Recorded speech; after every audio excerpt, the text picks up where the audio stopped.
नमस्कार दोस्तों, welcome to my YouTube channel. आज मैं आप सभी लोगों के लिए मैथ में मोस्ट इम्पॉर्टेंट टॉपिक लेकर आई हूँ। तो देखिए दोस्तों, आज का हमारा टॉपिक है इकाई का अंक ज्ञात करना। आज मैं आप सभी लोगों को नंबर सिस्टम चैप्टर के मोस्ट इम्पॉर्टेंट टॉपिक को बताऊंगी। तो हमारा आज का टॉपिक है इकाई का अंक ज्ञात करना। देखिए दोस्तों, इकाई का अंक ज्ञात करना हर कंपटीशन की परीक्षाओं में पूछा जाता है। हमें 2-3 क्वेश्चन इकाई के अंक से संबंधित पूछे जाते हैं। तो देखिए दोस्तों, जैसे आप सभी लोगों का RRB, NTPC, group D, UPP और सभी कंपटीशन का पेपर होने वाला है, तो इसमें इकाई के अंक से संबंधित मोस्ट इम्पॉर्टेंट क्वेश्चन पूछे जाएंगे। तो दोस्तों, आज मैं आप सभी लोगों को तो इकाई का अंक ज्ञात करना बताऊंगी कि किसी भी संख्या का इकाई का अंक हम कैसे ज्ञात कर सकते हैं। तो देखिए दोस्तों, इकाई का अंक ज्ञात करने से पहले हम आप लोगों को 2-3 नियम बता देते हैं। आप लोग उसे अपनी कॉपी में नोट कर लीजिएगा। फिर उसके बाद मैं आप लोग को क्वेश्चन लेकर भी सॉल्व कराऊंगी। तो देखिए दोस्तों, आप हेडिंग डाल लीजिए इकाई का अंक ज्ञात करना। तो उसमें नंबर 1 लिखेंगे। नियम नंबर 1 हमारा क्या होता है कि यदि किसी संख्या का इकाई का अंक यदि किसी संख्या के इकाई का अंक 0, 1, 5, 6 हो तो यदि किसी संख्या की इकाई का अंक 0, 1, 5, 6 हो तो उसकी इकाई का अंक तो उस संख्या का इकाई का अंक 0, 1, 5, 6 ही होगा। देखिए दोस्तों, हमारा नियम एक क्या कहता है कि यदि किसी संख्या का इकाई अंक 0, 1, 5 और 6 हो तो उसके इकाई का अंक 0, 1, 5, 6 ही होगा। देखिए दोस्तों, जैसे हमारे कहने का मतलब है, जैसे हमने यहाँ पे कोई संख्या लिया है, जैसे हमने 435 संख्या यहाँ पे लिया है और इसकी घात हमने 3 लिया है। 435 की घात 3 है। इसी में हमें इकाई का अंक ज्ञात करना है, तो हमें इकाई का अंक क्या होगा। देखिए दोस्तों, हमने क्वेश्चन लिया है कि 435 की घात 3, इसी में हमें इकाई का अंक ज्ञात करना है। तो हम कैसे ज्ञात करेंगे। तो हमने आप लोगों को बताया कि नियम नंबर 1 में यदि किसी संख्या की इकाई का अंक 0 है, 1 है, 5 है और 6 है तो उसकी इकाई का अंक 0, 1, 5 और 6 ही होगा। तो यहाँ पे देखिए दोस्तों, 435 में हमारा इकाई अंक 5 है। तो हमने बताया जब इकाई अंक 5 रहेगा तो उसका इकाई का अंक हमारा 5 ही हो जाएगा। तो इसका आंसर हो जाएगा, इकाई का अंक हमारा 5 आएगा। यही इस क्वेश्चन का राइट आंसर हो जाएगा। तो देखिए दोस्तों, हमें यही नियम हमारा पहला कहता है कि यदि इकाई का अंक 0 है, 1 है, 5 है और 6 है तो उसकी इकाई का अंक 0, 1, 5 और 6 ही होगा। और देखिए दोस्तों, जैसे हमने यहाँ पे 100 का वर्ग लिया है, जैसे यहाँ पे हमने 100 का वर्ग लिया है तो यहाँ पे इकाई का अंक हमारा 0 है, तब भी इसका इकाई का अंक हमारा 0 आ जाएगा। जैसे हमने यहाँ पे 456 का 4 घात लिया है, जैसे 4 से 56 की घात 4 हमने लिया है। तो हमने आप लोग को बताया जब इकाई का अंक 0, 1, 5 और 6 रहेगा तो हमारा इकाई का अंक वही आ जाएगा, यानी कि 0, 1, 5 और 6 ही आ जाएगा। तो यहाँ पे हमारा इकाई का अंक 6 है तो इसकी इकाई का अंक का मान 6 आ जाएगा। यही इस क्वेश्चन का राइट आंसर। दोस्तों देखिए, जब भी कितनी भी बड़ी संख्या दी हो लेकिन यदि उसकी इकाई का अंक 0, 1, 5 और 6 हो तो उस संख्या का मान हमारा वही आ जाएगा, यानी कि 0, 1, 5 और 6 ही आ जाएगा। यदि 0 रहेगा इकाई का अंक तो आंसर उसका 0 आएगा। यदि इकाई का अंक 6 रहेगा तो आंसर 6 आएगा। और इकाई का अंक 5 रहेगा तो 5 आ जाएगा। और इकाई का अंक 1 रहेगा तो हमारा उसका मान भी 1 आ जाएगा। जैसे देखिए दोस्तों, यहाँ पे हमने लिया है 121, 12, 3, 4, 1। इसी का हमें 5 घात निकालना है। तो देखिए, अब हम इसमें ये नहीं देखेंगे कि आप कितनी बड़ी संख्या, इसमें हमसे केवल इकाई का अंक देखेंगे। तो देखिए दोस्तों, इसमें हमारा इकाई का अंक 1 है। तो हमने आप लोग को बताया जब इकाई का अंक 1 हो, 0 हो, 5 हो और 6 हो तो उसका इकाई अंक वही हो जाएगा। यहाँ पे इकाई का अंक हमारा 1 है तो इसका इकाई का अंक 1 हो जाएगा। यही इस क्वेश्चन का राइट आंसर हो जाएगा। तो दोस्तों, आशा करती हूँ कि आप लोगों को इकाई का अंक ज्ञात करने वाला पहला नियम समझ में आया होगा। तो हमने पहला नियम क्या बताया कि यदि इकाई का अंक 0, 1, 5 और 6 होगा तो उसकी इकाई का अंक 0, 1, 5 और 6 ही होगा। और हमने इससे संबंधित उदाहरण भी आप लोगों को लेकर समझा दिया है। अब दोस्तों, हम नियम नंबर 2 देखेंगे। तो देखिए दोस्तों, हमारा नियम नंबर 2 क्या कहता है कि यदि इकाई का अंक 4 है, यदि किसी संख्या की इकाई का अंक 4 है तो 4 की घात n यदि विषम संख्या हो तो तो इकाई का अंक 4 ही होगा। और यदि घात सम संख्या हो तो इकाई का अंक 6 होगा। देखिए दोस्तों, हमारा नियम नंबर दूसरा क्या कहता है कि यदि किसी संख्या की इकाई अंक का मान 4 है, यदि किसी संख्या की इकाई अंक 4 है और यदि 4 की घात n विषम संख्या है तो उस अंक का मान यानी कि इकाई अंक का मान 4 आएगा। और यदि घात सम है तो इकाई का अंक 6 होगा। देखिए दोस्तों, हमारा दूसरा नियम क्या कहता है। जैसे हमारा दूसरा नियम है कि यदि 4 की घात n, जैसे हमें यही 4 की घात n है और n हमारा जहां हम लिखेंगे जहां n बराबर विषम संख्या है, जहां n बराबर विषम संख्या है, विषम संख्या है, तो देखिए दोस्तों, जहां पर n का मान हमारा विषम संख्या रहेगा तो उसमें हमें इकाई अंक का मान 4 ही आ जाएगा। तो इकाई अंक का मान 4 आएगा। देखिए दोस्तों, कितनी भी बड़ी संख्या हो और इकाई का अंक हमारा 4 हो और 4 की घात n जहां विषम संख्या हो तो इकाई का मान हमारा उस कंडीशन में हमेशा ही 4 आएगा। और लेकिन यदि 4 की घात n जहां n बराबर विषम संख्या है, हम लिखेंगे जहां n बराबर सम संख्या है। यहाँ पे जब n बराबर सम संख्या होगा तो इकाई अंक हमेशा 6 आएगा। तो इकाई अंक का मान 6 आएगा। देखिए दोस्तों, दूसरा हमारा नियम क्या कहता है। यदि किसी संख्या का इकाई अंक 4 है, यदि किसी संख्या का इकाई अंक 4 है और 4 की घात n जहां n विषम संख्या होगा, जब n विषम संख्या होगा तो इकाई अंक का मान हमेशा 4 आएगा। और देखिए दोस्तों, यदि 4 की घात n जहां n सम संख्या है तो इकाई अंक का मान 6 होगा। जैसे हम यहाँ पे उदाहरण लेके आप लोग को समझाते हैं। जैसे 124 की घाते 5 है, हमें इसी में इकाई का अंक ज्ञात करना है। तो दोस्तों, पहले हम इस संख्या में देखेंगे हमारा इकाई अंक पर कौन सी संख्या है। तो देखिए दोस्तों, यहाँ पे इकाई अंक की जगह पे हमारा 4 संख्या है, इकाई अंक का हमारा 4 है। तो देखिए दोस्तों, इकाई अंक का मान 4 है और 4 की घात हमारा 5 यहाँ पे दिया है, ये हमें निकालना है। 4 की घात 5। अब देखिए दोस्तों, हम n को देखेंगे कि सम संख्या या विषम संख्या। तो देखिए दोस्तों, 4 की घात जो n है यहाँ पे हमारा विषम संख्या दिया है। तो जब हमने आप लोग को बताया कि जब 4 की घात n है जहाँ पे n विषम संख्या रहेगा तो इकाई अंक का मान हमेशा 4 ही आ जाएगा। तो इसका इकाई अंक हम जब निकालेंगे तो इसका आंसर आ जाएगा 4 इस क्वेश्चन का राइट आंसर हो जाएगा। यानी कि जब हम 124 की घात 5 का मान निकालेंगे तो इसका इकाई अंक 4 आ जाएगा। और दोस्तों, हम दूसरा उदाहरण लेते हैं। जैसे यही है हमारा, अब ये हमने लिया है 1344 की घाते 4 है, 1344 की घाते 4, इसी का हमें इकाई अंक निकालना है। तो देखिए दोस्तों, पहले हम देखेंगे 1344 में हमारा इकाई अंक क्या है। तो इकाई अंक यहाँ पे 4 है, 4 की घाते 4 है। अब देखिए दोस्तों, यहाँ पे हमने जब आप लोग को बताया कि 4 की घात n जब सम रहेगा तो क्या आ जाएगा। तो यहाँ पे 4 की घात n का मान हमें सम दिया है, तो जब 4 की घात n सम रहेगा तो इसका इकाई अंक 6 हो जाएगा। तो यहाँ पे आ जाएगा इसका इकाई अंक 6, यही इस क्वेश्चन का राइट आंसर हो जाएगा। यानी कि 1344 की घाते जब 4 का मान निकालेंगे तो इकाई अंक 6 आ जाएगा, यही इस क्वेश्चन का राइट आंसर हो जाएगा। तो हमने आप लोगों को देखिए दोस्तों दूसरा भी नियम बताया। दूसरा नियम क्या बताया है कि यदि इकाई का अंक 4 है, यदि इकाई का अंक 4 है तो 4 की घात है यदि विषम संख्या होगी तो इकाई का अंक 4 होगा। और यदि 4 की घात सम संख्या होगी तो इकाई अंक का मान 6 होगा। दोस्तों, हमने आप लोग को दूसरा नियम बताया है। जब किसी भी संख्या का इकाई अंक 4 हो तो 4 की घात n यदि विषम संख्या होगा तो इकाई का अंक हमेशा 4 आएगा। यदि 4 की घात n विषम संख्या हो तो इकाई अंक का मान हमेशा 4 आएगा। और यदि 4 की घात n जहां n सम संख्या होगी तो इकाई का अंक हमेशा 6 आएगा।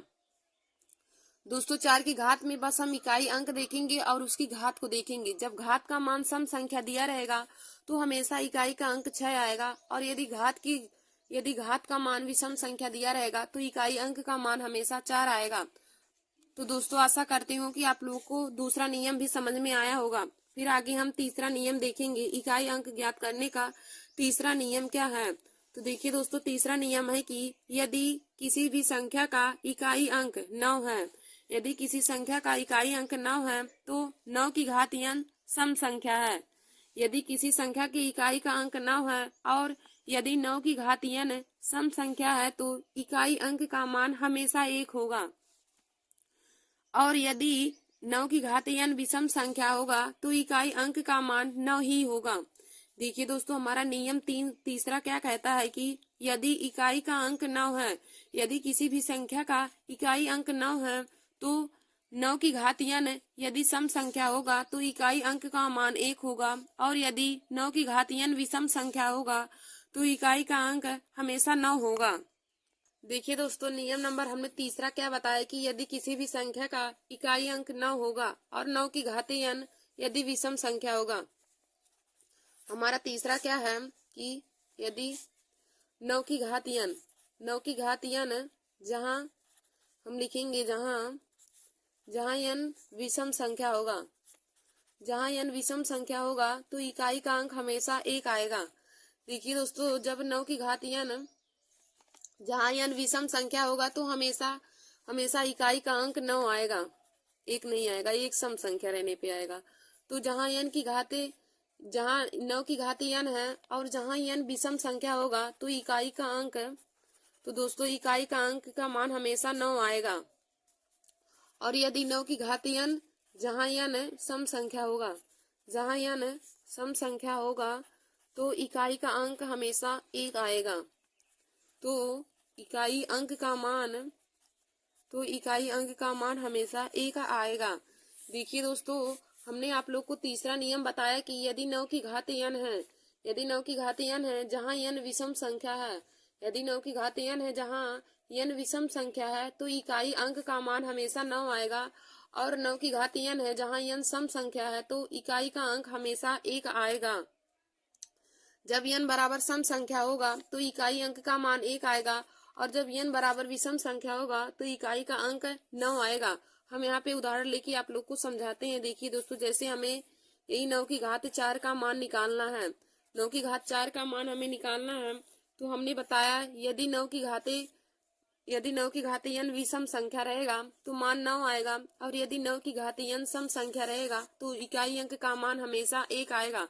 तो देखिए दोस्तों, यहाँ पे 9 की घात 4 दिया है और 4 हमारा एक सम संख्या है तो इसकी इकाई का अंक का मान 1 आ जाएगा। यही इस क्वेश्चन का राइट आंसर हो जाएगा।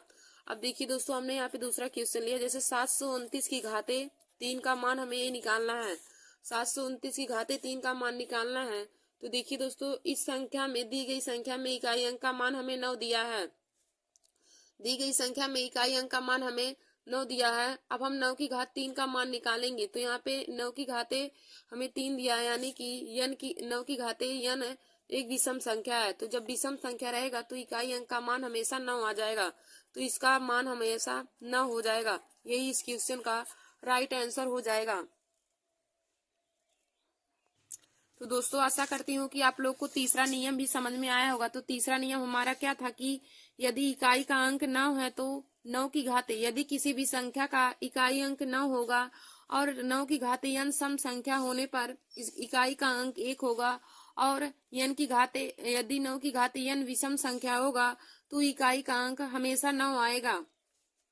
तो दोस्तों, हमने आप लोग को आज इकाई के अंक से संबंधित 3 नियम बताए हैं, जिसमें हमारा पहला नियम क्या था कि हमारा पहला नियम दिया था कि यदि किसी भी संख्या का इकाई का अंक 0, 1, 5 और 6 है, यदि किसी भी संख्या का इकाई अंक 0, 1, 5 और 6 है तो उसकी इकाई का अंक का मान हमेशा 0, 1, 5 और 6 होगा। यानी कि यदि इकाई का अंक 0 वहां पे दिया रहेगा तो उसका मान 0 आएगा। हमने यहाँ पे जैसे उदाहरण लेके भी आप लोग को बताया था, तो हमने उदाहरण लिया 435 की घात 3। अब देखिए दोस्तों, इसमें हम देखेंगे इकाई अंक वाली संख्या क्या है। तो यहाँ पे देखिए इकाई अंक की संख्या की जगह पे 5 दिया है तो इसका मान 5 हो जाएगा, इसकी इकाई का अंक 5 हो जाएगा। और दोस्तों 0 रहेगा तब भी उसका मान 0 आ जाएगा। और यदि इकाई अंक का मान 6 रहेगा तो उसके इकाई का अंक का मान 6 हो जाएगा। और इकाई अंक का मान 1 रहेगा तो उसकी इकाई का अंक का मान जब हम सॉल्व करेंगे तो 1 ही आ जाएगा। तो इसमें इकाई अंक का मान 1 आ जाएगा। तो हमारा पहला नियम यही था कि यदि किसी भी संख्या का इकाई अंक 0, 1, 5 और 6 है तो उसकी इकाई का अंक 0, 1, 5 और 6 ही होगा। फिर देखिए दोस्तों, हमारा दूसरा नियम हमने आप लोग को क्या बताया दूसरा नियम है कि यदि किसी भी संख्या का इकाई अंक 4 है, यदि किसी भी संख्या का इकाई अंक 4 है, तो यदि 4 की घात n विषम संख्या है, 4 की घात n विषम संख्या है तो उसकी इकाई का अंक 4 होगा। और यदि यदि 4 की घात n सम संख्या होगा तो इकाई का अंक 6 होगा। देखिए हमने जैसे यहाँ पे उदाहरण लिया है 484 की घात 121, 484 की घात 121 है। तो देखिए दोस्तों यहाँ पे इकाई अंक हमारा 4 है और 4 की घात n यहाँ पे हमें विषम संख्या दिया है। तो नियम हमारा क्या कहता है, यदि 4 की घात n विषम संख्या होगा तो इकाई अंक का मान 4 होगा। तो यहाँ पे 4 की घात n विषम संख्या दिया है तो इसका आंसर हो जाएगा 4 ही हो जाएगा।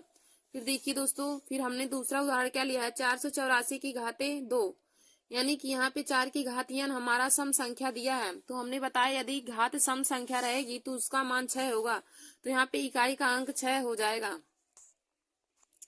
फिर देखिए दोस्तों, हमारा तीसरा नियम क्या कहता है कि यदि इकाई का अंक 9 है, यदि किसी भी संख्या का इकाई अंक 9 है तो 9 की घात n सम संख्या होने पर इकाई अंक का मान 1 होगा। 9 की घात n सम संख्या होने पर इकाई का अंक 1 होगा। और यदि 9 की घात n विषम संख्या होगा तो इकाई अंक का मान 9 होगा। यदि 9 की घात n विषम संख्या होगा तो इकाई अंक का मान 9 होगा। तो जैसे हमने यहाँ पे उदाहरण लिया है 249 की घाते 24, 249 की घाते 24। तो देखिए दोस्तों यहाँ पे इकाई अंक का मान 9 है और इकाई अंक पे n का मान हमें 9 की घाते n का मान यहाँ पे सम संख्या दिया है। तो सम संख्या के रहने पर इकाई का अंक हमेशा 1 आएगा। तो यहाँ पे 9 की घाते n सम संख्या है तो इसकी इकाई का अंक 1 हो जाएगा। फिर दोस्तों हमने दूसरा क्वेश्चन लिया है 29 की घाते 9। तो यहाँ पे देखिए 9 की घाते n हमारा विषम संख्या है तो विषम संख्या रहने पर इकाई का अंक 9 ही हो जाएगा। तो दोस्तों आज मैंने आप सभी लोगों को इकाई अंक ज्ञात करने का 3 नियम बताया है। तो दोस्तों आप तीनों नियम को अपने कॉपी में जरूर नोट कर लीजिए। दोस्तों आशा करती हूँ कि आप लोगों को आज का हमारा यह वीडियो समझ में आया होगा। धन्यवाद दोस्तों। ऐसे ही हमारे वीडियो को देखने के लिए और जीके और मैथ के महत्वपूर्ण टॉपिक को पाने के लिए आप सभी लोग हमारे YouTube channel Nancy success classes को सब्सक्राइब कर लीजिए। देखिए दोस्तों आज का हमारा यह वीडियो हर कंपटीशन की परीक्षा के लिए बहुत ही महत्वपूर्ण है। यह नंबर सिस्टम चैप्टर का इकाई का अंक एक अपने में बहुत ही महत्वपूर्ण टॉपिक होता है। और दोस्तों यह हर बार ही हर कंपटीशन की परीक्षा में इकाई अंक ज्ञात करने से संबंधित क्वेश्चन पूछे जाते हैं। जैसे देखिए दोस्तों आगे आप लोगों का ग्रुप डी का पेपर है और RRB NTPC का और UPP का भी पेपर निकालने वाला, तो उसमें भी दोस्तों इससे संबंधित क्वेश्चन पूछे जाएंगे। तो आप लोग हमारे इस वीडियो को जरूर देख लीजिए। धन्यवाद दोस्तों। नमस्कार दोस्तों, welcome to my YouTube channel. आज मैं आप सभी लोगों को हिंदी में मोस्ट इम्पॉर्टेंट टॉपिक बताऊंगी। तो देखिए दोस्तों आज का यह वीडियो हमारा SSC GD RRB NTPC railway police UP police और सभी कंपटीशन की परीक्षाओं के लिए है। देखिए दोस्तों सभी प्रतियोगी परीक्षाओं में हमें स्पर्श व्यंजन, अंतस्थ व्यंजन, ऊष्म व्यंजन एवं संयुक्त व्यंजन के बारे में पूछा जाता है। तो दोस्तों आज मैं आप सभी लोगों को इन्हीं सभी का डिफिनीशन और उनकी संख्या कितनी होती है उन सभी को बताऊंगी। तो दोस्तों आप लोग हमारे इस वीडियो को जरूर देख लीजिए और अपने दोस्तों में भी शेयर कर लीजिए। तो देखिए दोस्तों पहले हम आप लोगों को बताएंगे इन सभी लोगों का डिफिनीशन और वे कितने प्रकार के होते हैं, उनकी कितनी संख्या होती है, उन सभी को मैं बताऊंगी। तो दोस्तों पहले आप देखिए, आप हेडिंग डालेंगे स्पर्श व्यंजन। आप लोगों को मैं पहले बताऊंगी कि स्पर्श व्यंजन किन्हें कहा जाता है। तो आप लोग हेडिंग डाल लीजिए स्पर्श व्यंजन। तो इनका डिफिनीशन लिखेंगे कि जिन व्यंजनों का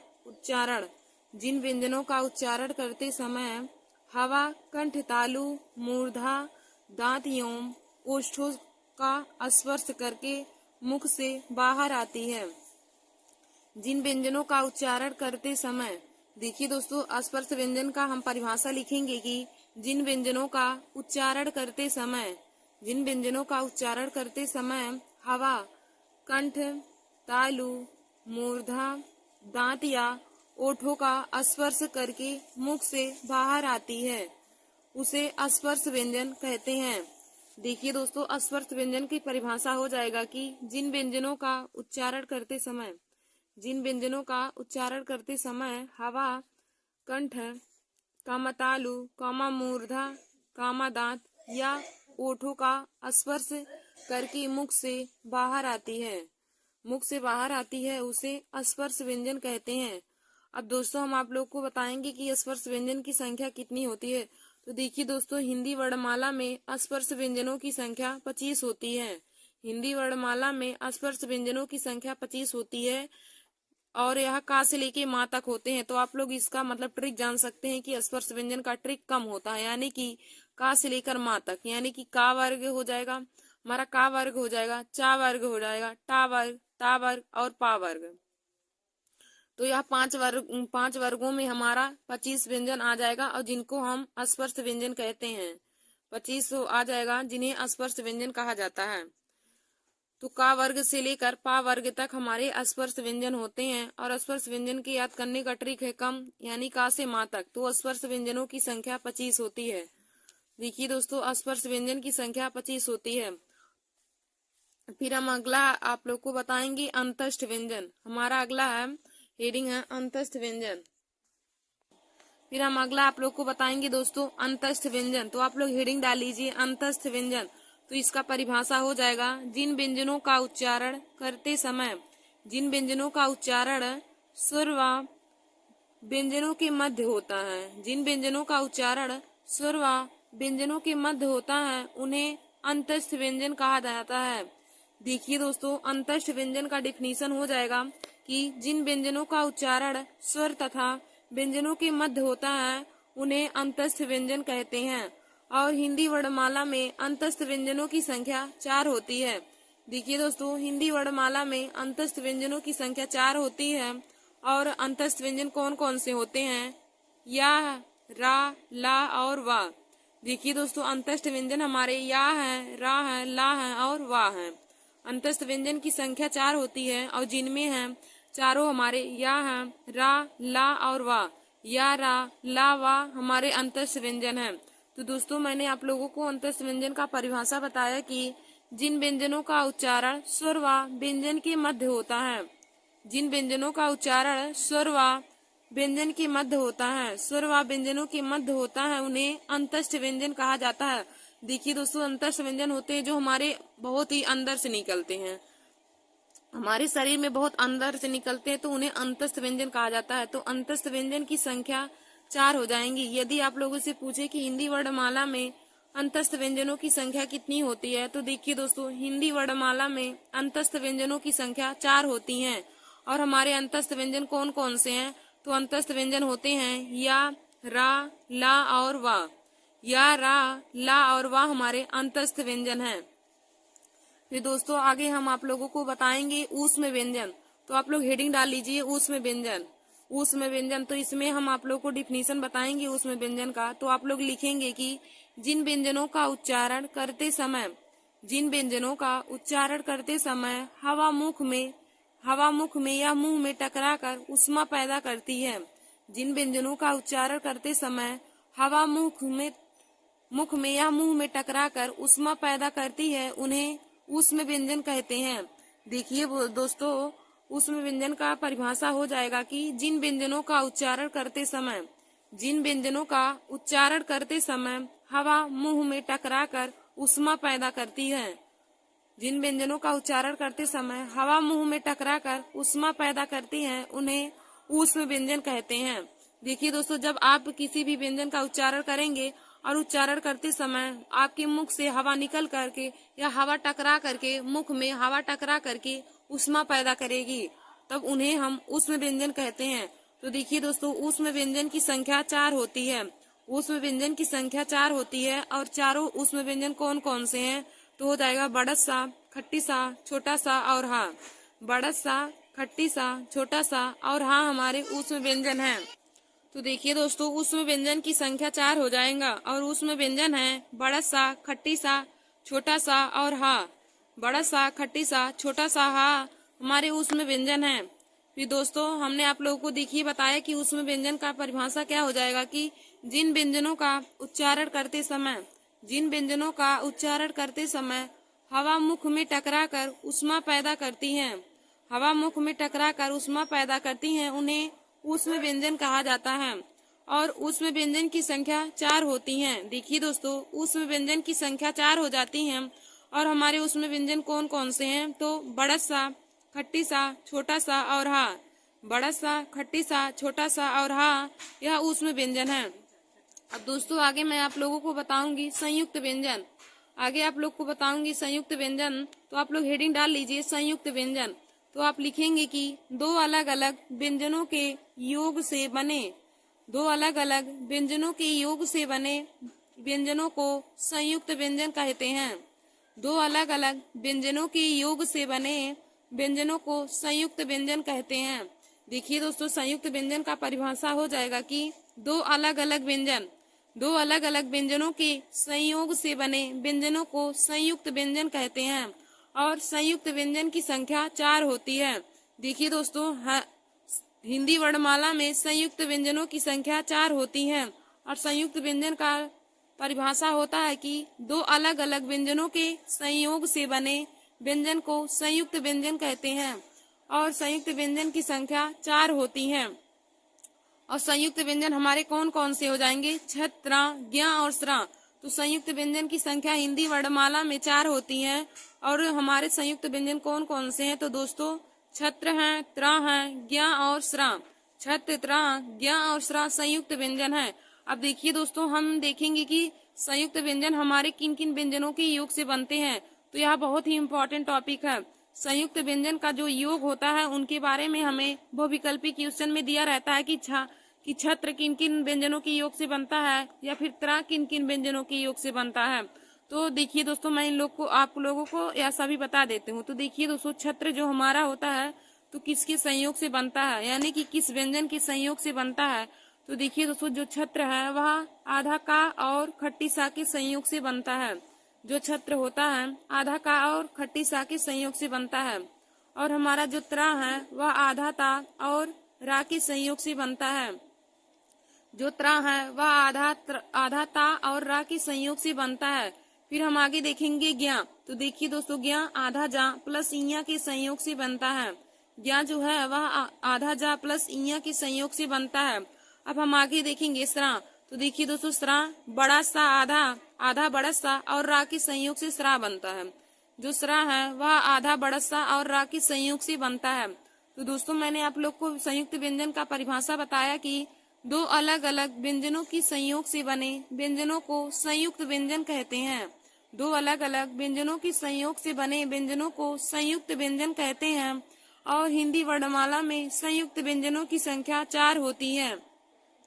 देखिए दोस्तों, एक संयुक्त स्वर भी होता है और एक संयुक्त व्यंजन होता है। तो हिंदी वर्णमाला में संयुक्त व्यंजनों की भी संख्या 4 होती है और संयुक्त स्वरों की भी संख्या 4 होती है। तो संयुक्त व्यंजन हमारे छत्र, ज्ञ और स्रा होते हैं, और जबकि संयुक्त स्वर ए, ऐ, ओ और औ होते हैं।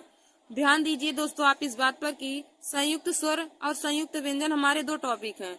हिंदी वर्णमाला में संयुक्त व्यंजनों की संख्या भी 4 होती है और संयुक्त स्वरों की भी संख्या 4 होती है। तो संयुक्त स्वर हमारे ए, ऐ, ओ, औ होते हैं। तो आप लोग लिख लीजिएगा कि संयुक्त स्वर हमारे 4 होते हैं, ए, ऐ, ओ और औ। और संयुक्त व्यंजनों की भी संख्या 4 होती है। तो संयुक्त व्यंजन हमारे होते हैं छ, त्र, ज्ञ और स्रा। देखिए दोस्तों, संयुक्त व्यंजन होते हैं छ, त्र, ज्ञ और स्रा। तो आशा करती हूँ कि आप लोगों को संयुक्त व्यंजन और संयुक्त स्वर में अंतर पता चल गया होगा। देखिए दोस्तों, संयुक्त व्यंजन और संयुक्त स्वर दोनों की संख्या 4 होती है, लेकिन संयुक्त स्वर हमारे ए, ऐ, ओ, औ होते हैं, और जबकि संयुक्त व्यंजन छ, त्र, ज्ञ और स्रा होते हैं। तो देखिए दोस्तों, आज मैंने आप सभी लोगों को स्पर्श व्यंजन, अंतस्थ व्यंजन, ऊष्म व्यंजन और संयुक्त व्यंजन का परिभाषा और उनकी संख्या को बता दिया है। तो एक बार मैं फिर से आप लोगों को सभी का परिभाषा और उनकी संख्या बता देती हूँ। तो आप लोग इसे अपने कॉपी में जरूर नोट कर लीजिएगा, क्योंकि देखिए दोस्तों, हर कंपटीशन की परीक्षा में जिनमें हिंदी आती है उनमें इनसे संबंधित मोस्ट इम्पोर्टेंट क्वेश्चन पूछे जाते हैं, और बहुत से लोग इन्हीं सभी क्वेश्चन में फंस जाते हैं। तो दोस्तों, आप लोग हमारे इस वीडियो को जरूर देख लीजिए और अपने दोस्तों में भी शेयर कर लीजिएगा। तो दोस्तों, पहले आप लोग हेडिंग डालेंगे स्पर्श व्यंजन। आप लोग हेडिंग डाल लीजिए स्पर्श व्यंजन। तो स्पर्श व्यंजन का परिभाषा हो जाएगा कि जिन व्यंजनों का उच्चारण करते समय हवा, कंठ, तालु, मूर्धा, दांत या ओष्ठों का स्पर्श करके मुख से बाहर आती है उसे स्पर्श व्यंजन कहते हैं। देखिए दोस्तों, स्पर्श व्यंजन का परिभाषा हो जाएगा कि जिन व्यंजनों का उच्चारण करते समय हवा, कंठ कामा, तालु कामा, मूर्धा कामा, दांत या ओष्ठों का स्पर्श करके मुख से बाहर आती है तो उन्हें स्पर्श व्यंजन कहते हैं। और देखिए दोस्तों, हिंदी वर्णमाला में स्पर्श व्यंजन की संख्या 25 होती है। हिंदी वर्णमाला में स्पर्श व्यंजन की संख्या 25 होती है और हमारे स्पर्श व्यंजन का से लेकर माँ तक होते हैं। तो कम इसका ट्रिक है। स्पर्श व्यंजन को याद करने का ट्रिक दोस्तों आप लोग कम लिख लीजिएगा। कम यानी कि का से लेकर माँ तक हमारे जितने भी वर्ड आते हैं वह सभी स्पर्श व्यंजन होते हैं। हमारे देखिए दोस्तों, कम में हमारे कौन कौन से वर्ग आ जाएंगे। स्पर्श व्यंजन की संख्या में का वर्ग आ जाएगा, चा वर्ग आ जाएगा, टा वर्ग आ जाएगा और पा वर्ग। का वर्ग, चा वर्ग, टा वर्ग, ता वर्ग और पा वर्ग, यह सभी 5 वर्ग हमारे स्पर्श व्यंजन की श्रेणी में आते हैं। इन सभी वर्गों को यानी कि 5 वर्गों को स्पर्श व्यंजन कहा जाता है। अब दोस्तों आगे हम आप लोगों को अंतस्थ व्यंजन के बारे में बताएंगे। तो आप लोग हेडिंग डाल लीजिए अंतस्थ व्यंजन। तो इसमें लिखेंगे अंतस्थ व्यंजन का परिभाषा हो जाएगा कि जिन व्यंजनों का उच्चारण स्वर व व्यंजनों के मध्य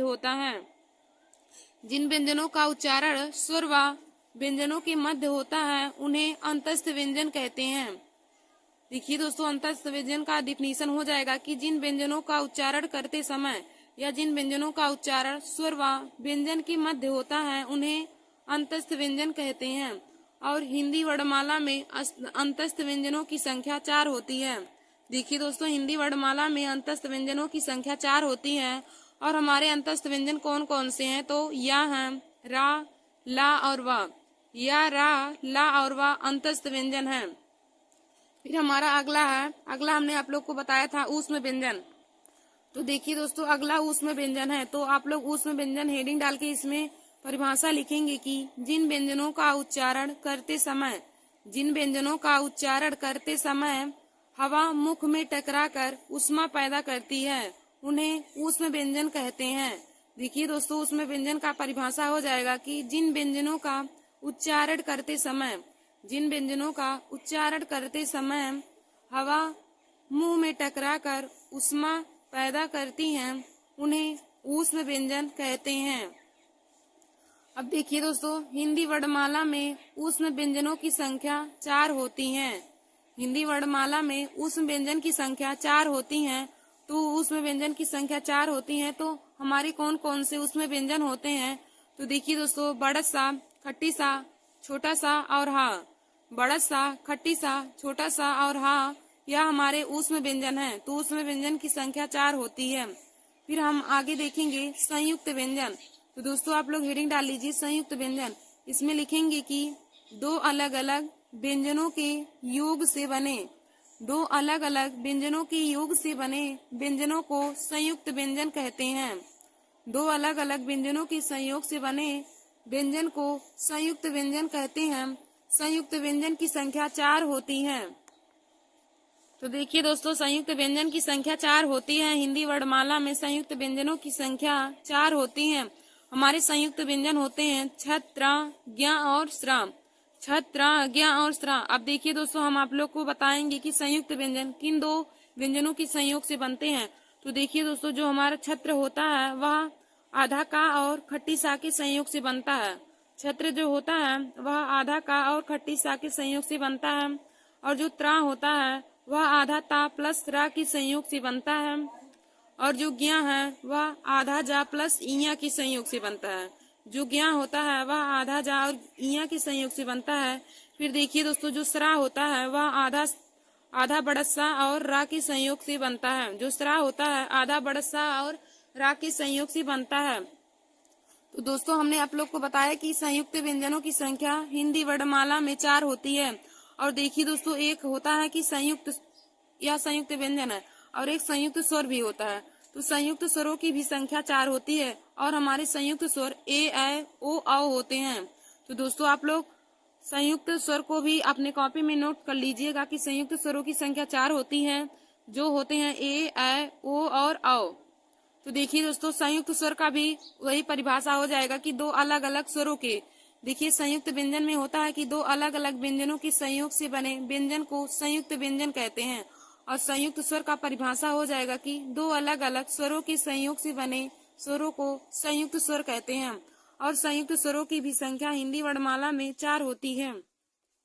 तो संयुक्त स्वर होते हैं ए, ऐ, ओ और औ। तो देखिए दोस्तों आप लोग इम्पोर्टेंट टॉपिक में लिख लीजिएगा कि स्पर्श व्यंजनों की संख्या। तो स्पर्श व्यंजन की संख्या हिंदी वर्णमाला में 25 होती है। हिंदी वर्णमाला में स्पर्श व्यंजन की संख्या 25 होती है। तो हमारे स्पर्श व्यंजन का से लेके माँ तक होते हैं। फिर आप लोग दूसरा लिख लीजिएगा कि अंतस्थ व्यंजन। फिर देखिए दोस्तों अंतस्थ व्यंजन, तो अंतस्थ व्यंजन की संख्या हिंदी वर्णमाला में 4 होती है। हमारे अंतस्थ व्यंजन होते हैं या, रा, ला और वा। और देखिए दोस्तों हमारा तीसरा था कि ऊष्म व्यंजन। तो हिंदी वर्णमाला में ऊष्म व्यंजन की भी संख्या 4 होती है। हिंदी वर्णमाला में ऊष्म व्यंजन की भी संख्या 4 होती है। और ऊष्म व्यंजन हमारे कौन कौन से होते हैं, तो बड़ा सा, खट्टी सा, छोटा सा और हाँ ऊष्म व्यंजन होते हैं। फिर दोस्तों हमने आप लोग को अगला बताया कि संयुक्त व्यंजन। तो हिंदी वर्णमाला में संयुक्त व्यंजन की संख्या 4 होती है। और संयुक्त व्यंजन हमारे होते हैं छ, त्रा, ज्ञ और स्रा। और देखिए दोस्तों हमने आप लोग को बताया संयुक्त स्वर। तो आप लोग संयुक्त स्वर भी लिख लीजिएगा अपने कॉपी में। तो संयुक्त स्वर हमारे ए, ऐ, ओ और औ होते हैं। संयुक्त स्वर ए, ऐ, ओ, औ होते हैं। और संयुक्त व्यंजन छ, त्रा, ज्ञ और स्रा होते हैं। तो देखिए दोस्तों छत्र जो हमारा होता है वह आधा का और खट्टी सा के संयोग से बनता है। जो त्रा है आधा ता प्लस रा के संयोग से बनता है। और जो ज्ञ है वह आधा जा प्लस ई के संयोग से बनता है। और जो स्रा है वह आधा बड़ा सा और रा के संयोग से बनता है।